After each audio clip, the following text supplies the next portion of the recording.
You write in the book, there is no faith and no courage and no sacrifice in doing what is expedient. What do you say to those viewers that don't pursue their dreams and are locked in their careers because they are too afraid to take risks and pursue something meaningful? Well, the first thing I would say is, well, you should be afraid of taking risks and pursuing something meaningful. But you should be more afraid of staying where you are if it's making you miserable. You're paying a price by sitting there being miserable. You might say, well, the devil I know is better than the one I don't. It's like, don't be so sure of that. The clock is ticking. Yeah, and if you're miserable in your job now and you change nothing, in 5 years you'll be much more miserable and you'll be a lot older. But isn't it a luxury to pursue what is meaningful? Our viewers have mortgages, they have children, Yeah. they have payments and loans. It's a luxury to pursue because we lack the resources. Well, I don't remember now, I'm not talking about what makes you happy. It's a luxury to pursue what makes you happy.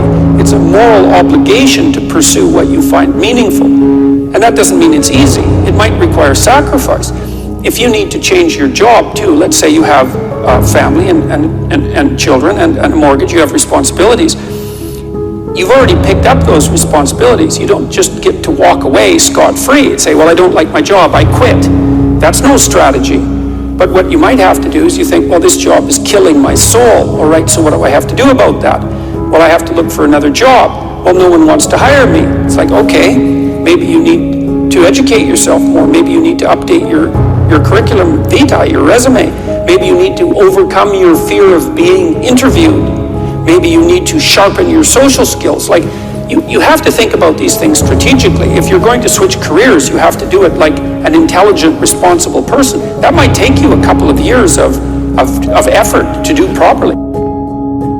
We're built for struggle, us human beings. We're built to contend with the world. We're built to contend with reality. You want a challenge, and the best way that you can take on a challenge, because a challenge fortifies you. So you don't want to be secure, you want to be strong. And you get strong by taking on optimal challenges. And so you lay out your destiny in the world, and you take the slings and arrows of fate, and you make yourself stronger while you're doing so. And you might fail, and fortune might do you in. But it's your best bet. And you know, people have extracted unbelievable successes out of catastrophic failures. And I'm not saying that in a naive way. I know perfectly well what happens to people. You know, you're doing fine in life and then you get cancer, and then 6 months later you're dead. And all the heroism in the world isn't going to save you at that point. But that's not the point. That's not the point. Life is bounded by mortality.